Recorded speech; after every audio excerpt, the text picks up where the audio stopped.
everybody, to this episode of the Purpose and Profit Sisterhood podcast, formerly the Bodacity Show. And today we're going to be talking about love and how to bring more of it into your life. So I have the fabulous Jeanne Sullivan Billeci with me here currently from Belfast, Ireland, but also sometimes found in the Bay Area. So this woman gets around in more ways than one. So welcome. I'm glad you're here today, Jeanne. Thanks so much, Jeanette. I'm really delighted to be here. All right. As usual, I'm going to give you the official bio on Jeanne, and then we'll get the juicy tidbits, the real scoop from behind the scenes from her.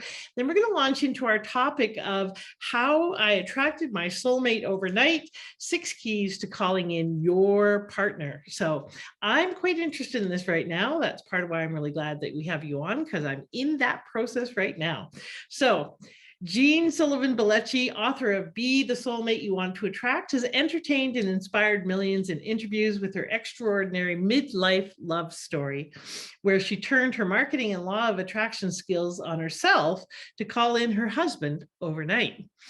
I'm curious about the overnight part. As a certified life coach, she helps singles step into their sovereignty, live their happiest, most purposeful lives, so they can stop wasting time on fixer-upper relationships and attract a partner who supports and elevates them. Love that idea. No more fixer-upper relationships. Amen. All right, so that's the official scoop on you. It sounds like you've been having lots of fun with doing this work. Tell us a little bit about you and something that people would not guess if they ever looked on your website or heard your bio or even read your book. What's something people wouldn't guess about you? Well, maybe they might not guess that I used to be 300 pounds. And I didn't lose it for love. I just lost it as a result, I think, of being in love and feeling fulfilled. I think the weight came off. Interesting. But it wasn't like wasn't something that I did for love, if that makes sense. And it's a big part of my message is that a lot of people think they can't go date until they lose weight. Mm-hmm. And I found my husband and attracted my husband at a very fluffy 300 pounds. And so I just want people to know that, because I think a lot of people get really worried about what they look like and their weight when they're dating, and they shouldn't. Very interesting. And I think a lot of women, and myself for sure, the weight has been traditionally there to quote unquote protect us. Often women have backgrounds of having some kind of sexual abuse or some kind of issues around sexuality or relationships or men in general. And so they carry weight as a way to both protect themselves, mm-hmm, kind of insulate themselves and their feelings, but also to stave off relationships, because there is a belief that if I'm fat, then I won't be attractive and I won't find a mate. So that's a really interesting thing to start us off with right at the beginning. I really appreciate that. So why do you do the work you do? What is your why, Jeanne? I really love to help people who were like how I was, mm-hmm, where I was really a people pleaser most of my life, definitely had feelings of not being enough. And I was able to eventually get around to loving myself and therefore attracting the love of my life. I really get excited when I can help people who were like me and are struggling, help them get to the other side, find that love. Because even though you don't need that love to show up bigger and brighter in the world, it sure is wonderful when you have a partner who really supports and elevates you. Mm. And to me, that helps make the world a better place. I love that. Absolutely. And it really is not required, but certainly very helpful.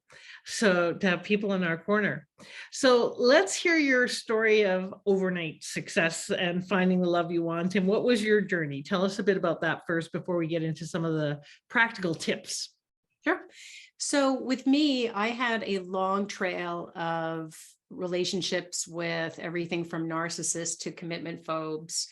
And the thing they all had in common was me. So I realized I needed to take a 2-year break from dating to really figure out why you know, at the age of 40, I was really still not quite in love with myself. So I studied with a lot of dating and relationship masters, therapists, coaches, you name it. And when I put myself back on the dating scene, I was getting a lot of attention online. Again, I said I was 300 pounds and I was in my mid 40s. And I was told, you know, you might have a little trouble because you have an intimidating job and you're a strong personality. So people will find you intimidating.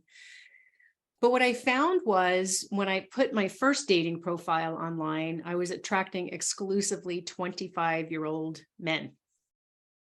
Mhm. And I did not really ever see myself being a cougar in any way. I was kind of an accidental cougar. Mhm. And my marketing brain kicked in and said, what am I doing that is off here? Because this is not at all what I was trying to call in at Mhm. all.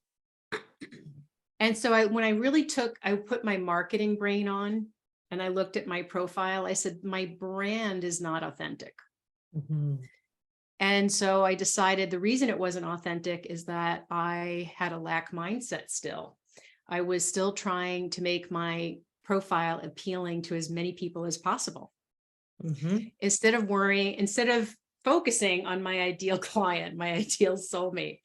So I decided to get brave and be unapologetically authentic. I flew my freak flag and I Mhm. wrote a new dating profile that was brutally honest.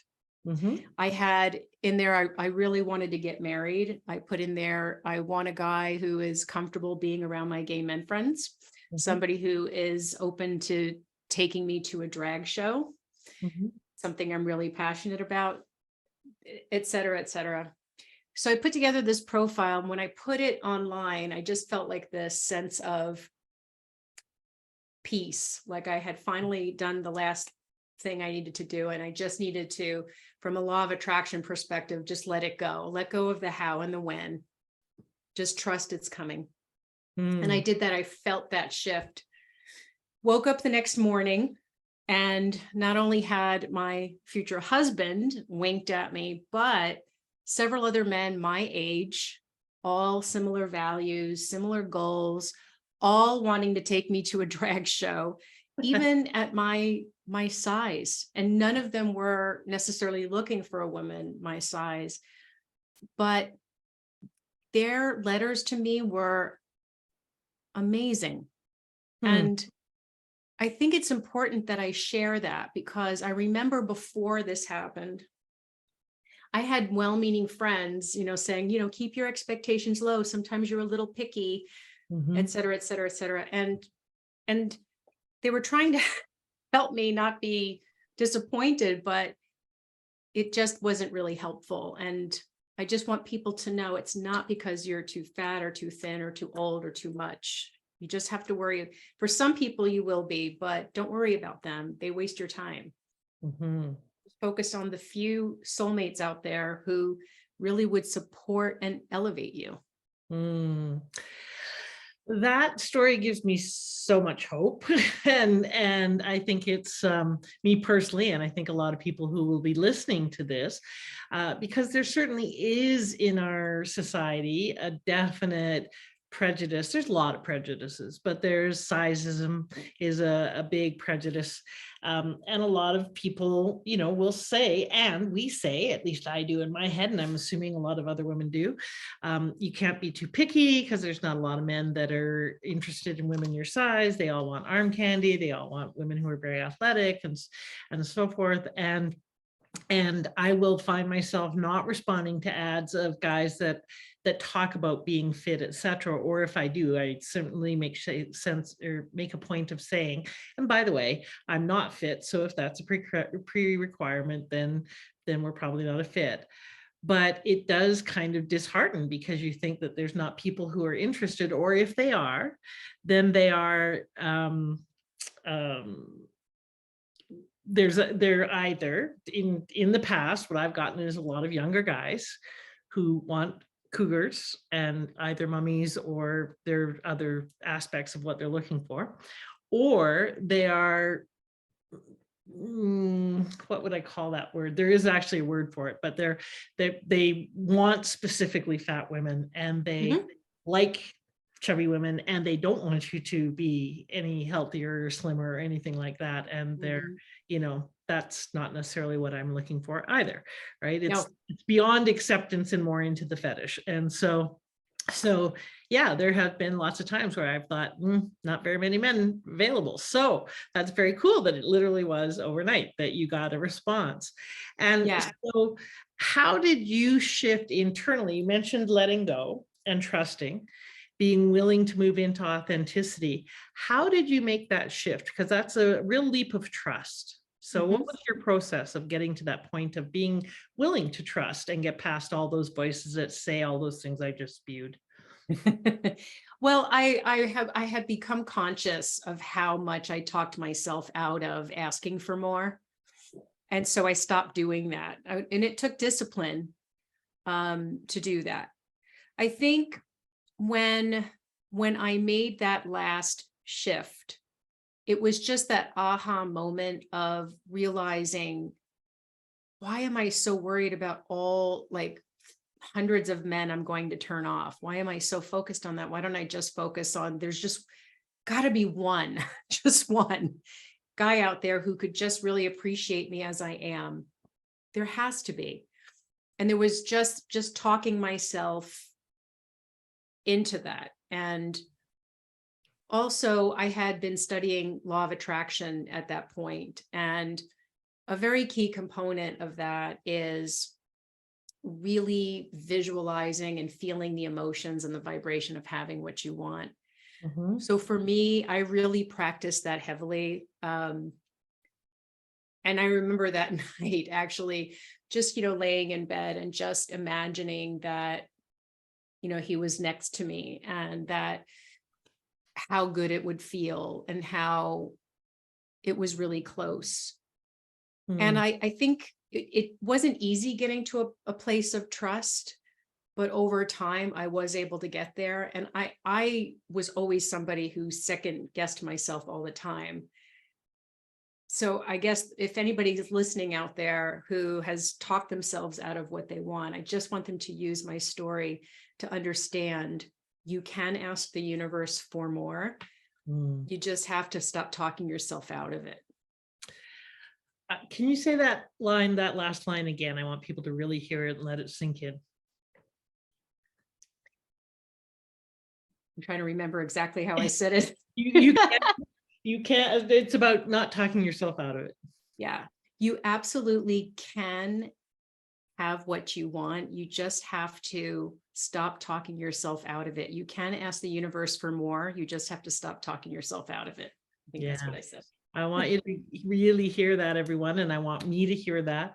And not just when it comes to love relationships, when it comes to attracting in the right team for your business, when it comes to calling in the right clients, when it comes to anything you may want, the lifestyle you want. This is much deeper and more profound than just a love relationship, although that's very significant. So we've talked a little bit about that shift, but prior to that shift, sometimes we need to let go of some stuff. So talk a little bit about the unacknowledged emotions that might be keeping people stuck in the past, and how they can release those, because that's first part is releasing what's keeping us stuck and lifting those anchors before we can start to move into setting sail in the future. So let's talk about those. I love that question. Thank you so much, because that is the key. So I think, so a lot of the people who come to me are like me, they're empaths, highly sensitive people, but they're also achievers, at the same time. And like me, they're used to a lot of output, helping people, lifting other people up, focusing on their needs, and not getting a lot in return. And as a result, a lot of times they're very angry, but not acknowledging it. And so a big part of what I do in the very beginning of my process, I have like a 6-step process I like to lead people through. And the first is forgiveness. And many of them don't realize that they're angry with themselves, which means that underneath that, they have not forgiven themselves for what they see as mistakes or what they see as blocks, what have you. And so that's a big piece of it, is letting go of the anger. And underneath it is the sadness, all the disappointments. And a big way to start shifting that after you do, you can do that through energy work. There's the Ho'oponopono prayer that you can do to forgive yourself. That's the one. It's very simple. You say, I'm sorry. Please forgive me. Thank you. I love you. And that's something you can, talk to yourself in a quiet moment. But another big piece of what you have to let go are any other emotions, usually anxiety. Because a lot of the people I treat are high functioning anxiety. And so I help them to acknowledge that there is anxiety there, because if they don't acknowledge it, there's no way for them to move forward. And then we look at, okay, what's causing the anxiety? What are the belief systems you're carrying? What is the story you're telling yourself? And it's usually, if it's around dating, it's usually, I'm too old, I'm too fat, I'm not enough. Or men only want weak women, or, women only want rich men, whatever it is, that's the story, the belief that we have. And I point out to people, beliefs are just thoughts we tell ourselves over and over again. They are not who we are. And that helps them to let those go. Yep, couldn't agree more. And a big part of the process is understanding what story we're telling, and then telling a better story. So speaking of the telling a better story part, what are some practical tips you have for reframing those limiting beliefs so that people can show up with more confidence and optimism and effectiveness, like really be able to show up as who they are? So how do they reframe those beliefs? So first, after you have identified the belief, you start to reach for better feeling thoughts. So in law of attraction, or in cognitive behavioral therapy, there's an emotional scale. At the bottom is depression, rage. At the top, of course, joy, love. And so once you identify what you're feeling, then you look for the thought that's underneath. And if you identify that fear, you reach for a better feeling thought. How do you do that? First, you look for evidence that thought isn't really true. So if you say, no one finds me attractive, you can go, well, there have been a few people who have found me attractive in the past. You remind yourself, evidence it's not true. And then you keep reaching for whatever higher thought than that is going to bring you some sort of relief. You're looking for relief. So then you can maybe reach for a better thought, like, just last week, somebody, said to me that they thought I had a beautiful smile. And then you keep going and going higher and higher and higher. And then you can even get to a point where you're like, I really believe I'm a radiant soul inside and out. It just depends. You have to go as high as you can go in that moment, but still believe it. That's the key. You can't jump from depression to joy and have it really take effect. And the thing is, this is like a habit that you have to get into, doing this over and over and over again. And I challenge everybody listening, just challenge yourself to do this for 30 days, and you're going to see a massive shift in what you're calling into your life.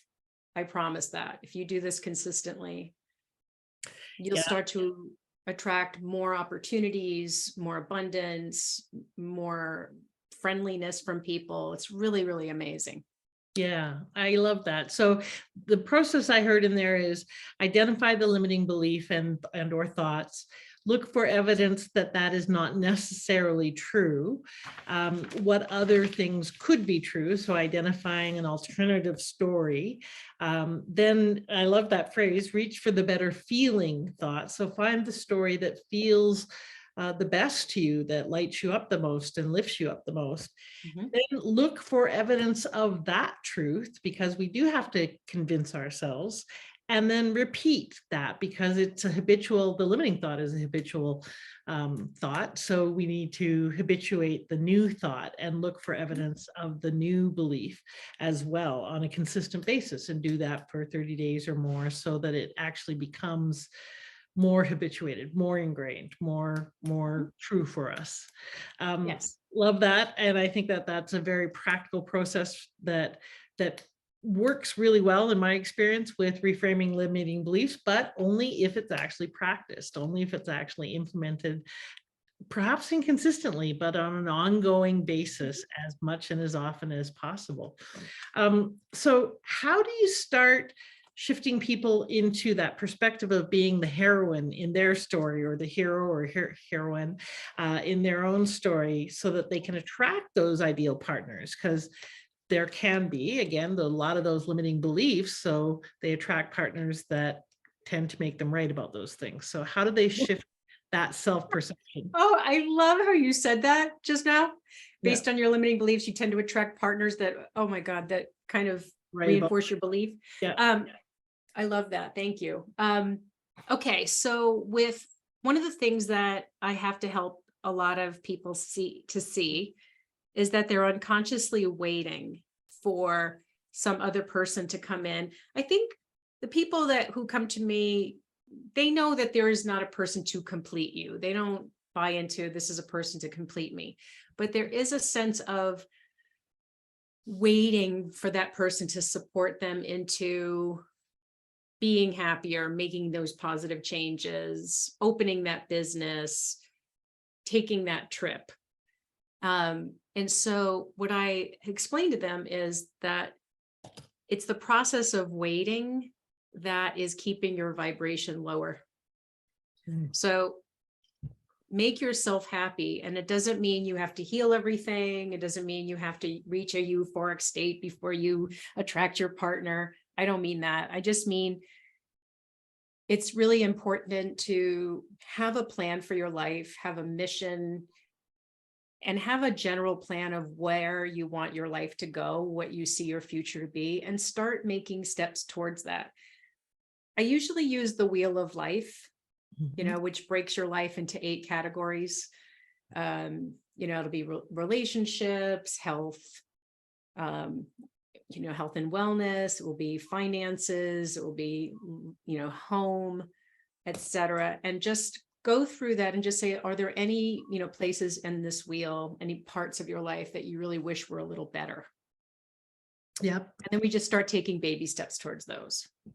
Yeah, I love that. I'm taking lots of notes, and those of you who are coaches who are listening to this, if you aren't taking notes about a coaching methodology, because it's clear that you have one and a process behind the work you do, then listen to this again from that point of view, because it is actually a really, really clear and well laid out progressive customer journey that you're taking people on. So not only are we learning about relationships, but also behind the scenes, if you're meta learning, you're seeing a brilliant coach at work in terms of taking people through the stages they need to transform. So thank you for that.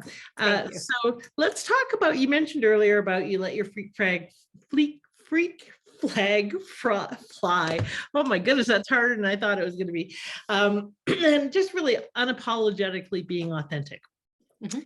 Talk about why that's so important, and what does that actually mean? So, for you, yes, you talked about, your gay friends and drag shows and so forth, but what does that really mean, and how much authenticity should they be bringing to how much do we share who we really are? Well, let me start off by explaining where freak flag comes from, because a lot of times people think I mean whips and chains, Yeah. and that could be part of it, but it really is just being revealing the parts of yourself that you hold back on because you're afraid people will judge you. Mhm. And I'm not necessarily saying you have to reveal in a dating profile your deepest, darkest secrets. I don't mean that. I just mean hiding parts of your personality that you're afraid people aren't going to like, Mhm. which also means that part of you is judging yourself and who you really are. So really at the heart of what I'm saying is really learning to accept yourself for who you are and to put yourself out there with this sense of, I may not be perfect, but I'm pretty fabulous. And just really owning it. And for me, that meant instead of what I was doing before, which was promoting myself as vanilla, I was suddenly promoting myself as rocky road. Yeah. So Freak Flag, just really quick, comes from a Jimi Hendrix song, If 6 Was 9. And he was talking about a white collar conservative, saw him in his funky clothes and was pointing his finger at him, wanting him to disappear because he didn't fit in. Yeah. And then Crosby, Stills and Nash a few years later wrote a song, Almost Cut My Hair. And he was talking about almost cut my hair, and he was trying to conform. But when he decided he was going to fly his freak flag and leave it long, he said, yeah, I felt like I should fly my freak flag. I feel I owe it to someone. And that, when I read that, that just blew me away. And I think when you let go and just really reveal who you are and just really put your whole personality out there, you owe it to your soulmates. I love that line. And I think you do owe it to your soulmates, and you owe it to yourself. Yes. Be unapologetically who you are. And I think I see that so much more, especially in the maturepreneur women that I work with. One of the blessings of getting older is you give less shits about what other people think. And we finally get over some of our approval stuff. Thank God. I still see approval being one of the biggest blocks to so many people doing and having what they want to be, do, and have. And so I love that line of you owe it to your soulmate and you owe it to yourself to be who you are, honestly, authentically, really, truly. And you mentioned before, and I love this line too, we're more sisters from a different mister than I thought before, but you mentioned putting your marketing brain around this attraction of a soulmate and thinking of them more as, really getting that you can't be all things to all people in your marketing, nor can you be that in your dating life, and that you really have to hone in on your ideal client / ideal mate. So talk a little bit about that marketing perspective and how do we apply that here? Because marketing often has a connotation of, or can have a connotation of saying the things to get people to think and do and behave in a particular way. In other words, manipulative. So talk about how you're meaning marketing in its most authentic way. And by the way, I think most effective way. Yes. So yes, I understand exactly what you mean. Marketing can feel manipulative. But what I'm really saying is branding. And it's not branding to manipulate, it's branding to call in the people who are meant to be with you. It's being authentic. Like the best brands out there are really authentic. And now in the commercial world, they're there to make sales, right? They're there to get you to buy. In the dating world, you're really just trying to elevate your visibility to the right audience, to the right people who could celebrate you instead of just tolerate you. And the only way you can really do that is to really pump up the authenticity. And I would say that a big part of that is just really when you're putting yourself out there, you have to do what I did. And that when I put that last profile out there, I went, you know what? I know this is going to turn off a lot of guys, but that's really okay. Like, why didn't I see that before? Now, I just need to worry about just finding one who's going to think it's cool. Right. And the 4 people who responded, none of them were what I call chubby chasers. Thank you. That was the phrase I was looking for. Yeah. We brought it back. Yeah.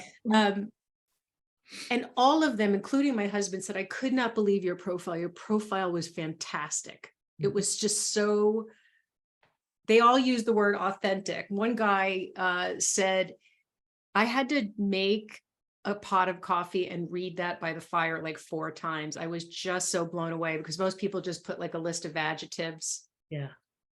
And that's it. He goes, you really wove a story. And so if people are putting together like a dating profile, I always recommend that they don't just use a list of adjectives, that you pick, the 5 things that are most important to say about you, and you show it, you don't tell it. So if you're funny, really show what that looks like, so that you're painting such a vivid picture of who you are and what life with you would be like, that your soulmates are like, ah, there she is, like they just will see it. So like, for example, if a lot of people like to say they are funny, or they're looking for someone funny, if you could say, some people call me the female Jim Carrey. That's a very specific image, right, of what kind of personality I would have, what kind of humor. Or you could say my ideal guy is the love child of Jim Carrey and Graham Norton, or whatever. And you say it just in a colorful, fun way that reflects your personality. And it also says a lot about you. Yep. I love it. And speaking of that, we're supposed to be finished at this point. However, there's a couple more questions that I really want to ask you, not the least of which is how people can connect with you, because I am sure there are lots of people who see and appreciate your groundedness around this topic and your genuine desire to support them. So while we're on that topic, how do people find out more about you, and how do they connect with you? So they can find me on my website, which is mysoulmatecoach.com, and also on Facebook and Instagram at My Soulmate Coach. Okay, awesome. And while we're talking about that, what's the, you have a gift for our guests or our listeners. Yes. You discover your biggest love block quiz. So what is that about? So it's a quiz that takes about 5 to 10 minutes, and it's designed to go deep and help you to figure out which of the top 5 blocks or limiting beliefs is in the way of you attracting the love that you want. And it gives a little bit of advice on how to start shifting that. And then at the end, if somebody feels like, they really feel called to pursue possibly some coaching, there's an invitation to have a free, no pressure call with me. Awesome. I love that. Carol said, love this so much. I remarried at 61 and I did the same thing this beautiful lady is discussing. So thank you. That's so cool. And congratulations on that. So again, more proof that it's never too late. So there's one last question that I want to cover before we wrap up, because I think it's a brilliant point and leads to all sorts of other in-depth questions. But you talk about what kind of chemistry leads to chaos and which leads to partnership, and how to pursue the latter. Because part of what you were just talking about, and I really want to recap this because I thought it was so brilliant. You want to call in the people who celebrate you versus tolerate. And what you were just talking about in terms of using marketing language also applies in our business, of course, in many, many ways. When we're coming from scarcity, then we want to be all things to all people, and we kind of do this whole proving dance where we have to prove ourselves, and rather than trying to eliminate the non-ideal people, we want to try and call in as many as possible. Whereas when we shift that, we really want to only call in the people that are great for us, our ideal connections. And, when you said celebrate versus tolerate, I wrote that down, and I wrote people who will buy versus use, because we all have clients and prospects and dates that we call in who want to use us versus buy us. And there's a big difference between those two. And I think both in business and in love, that's been my experience. And so It's really coming from that perspective of honoring ourselves encourages and calls in people who will honor us. When we don't, then of course, neither do they. So let's talk about chemistry that leads to chaos and versus. Well, I love the way you recap that, by the way. You are a master at this. Okay, so most of us are brainwashed to pursue physical chemistry. We call it all different kinds of things to make it look prettier, but it's basically physical chemistry. And I see it over and over again with clients. And it's that when we describe it as that spark, that Hollywood that Hollywood moment, that, where our eyes meet across the room. There is a lot of fantasy built around that spark. But what we're really talking about here, if people were to be able to be honest with themselves, is leading with physical chemistry or hormones. And I'm not saying it as a judgment, but if people were honest with themselves and they say, well, when I was pursuing chemistry like that and I had butterflies, was I really coming from my most confident self? And the answer is no. You're coming from a place of trying to win over the potential mate. You're sucking in your stomach, you're fixing your hair, you're maybe turning the light off during sex, because you don't feel safe. Yep. When now that leads to chaos, because whenever women who pursue the bad boys in their 20s know this. Those guys are dangerous. Or their 60s or their 40s or yes. Yes, exactly. It's true. It's totally true. And I've done it myself, so I'm not judging it. It's just that I learned over time that those are not the guys who are going to lead. They maybe helped me get my groove back after a breakup, but they're not the ones who are going to lead to partnerships. So what I encourage people to do is to reframe what they're looking for and what chemistry to pursue and to focus on. And it would be more spiritual, emotional chemistry. Instead of looking for excitement and then being disappointed when you don't find it, you don't want to look for the excitement. You want to look for someone who makes you feel calm, that you feel at ease around, that you can be yourself with, and that person seems to accept you, that has a more friend energy. And we're taught, right? I've got enough friends, that angry answer that a lot of people give. Don't worry about that. Don't worry about the friend zone either. Most happy couples were starting out as friends. So don't worry about there not being that big, exciting spark or butterflies, because that's not great for you. Look for the person that you don't feel that with. That's what they believe. The Buddhists believe that you're not going to feel excited when you meet your soulmates. You're going to feel calm. You're going to feel safe. Now, because I prioritized those kinds of feelings, I recognized my husband very quickly. And it opened the doorway for much more passion that was just grounded in something else. But it was just, to me, having people think that when I say this, it means they're not going to have great sex, which is what they're afraid of. And I say, no, imagine how much better the sex is when you don't have to worry about sucking in your stomach and you can just be 100% yourself and let go. Yeah, exactly. Does that make sense? Absolutely, and beautifully said. And I love that you also brought back in the piece around passion at the end, because just like with our lovers, the same thing with our clients, we want people that are reasonable, that we can work with, that aren't the mercurial, kind of pain in the ass, but exciting people, like some of the bad boys of our, romantic relationships, or bad girls or whatever. I think that there is a tremendous amount of groundedness and maturity in what you're talking about. And it doesn't preclude passion. It just gives it a more grounded place to live. And that's so much more valuable. So thank you for bringing that piece in as well. I love this. I could talk to you about this for hours more, but one more time, tell people where they can find you. You can find me at mysoulmatecoach.com or on Facebook and Instagram at mysoulmatecoach. Love it. All right, Jeanne, thank you so much for being an advocate for grounded love, is what I'm going to call it. For it's never too late, and you're never too much, too little, or too whatever you can fill in the blank on. And to really give people not just hope, but some practical ways of approaching creating more love in their lives. I think that's a beautiful kind of work to do.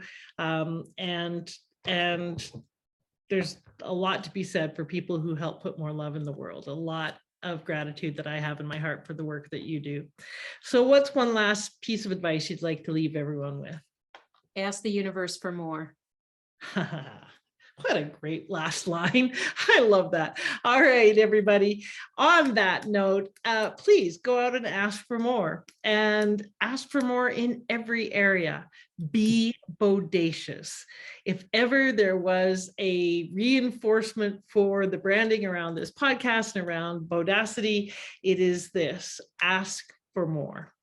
Thank you so much for being here, for listening. Please share this podcast and with your friends and families. We would love you to support us. Leave a review. Just be more, do more, have more, and ask for more. Take care, everybody, and have a bodacious week. Bye for now.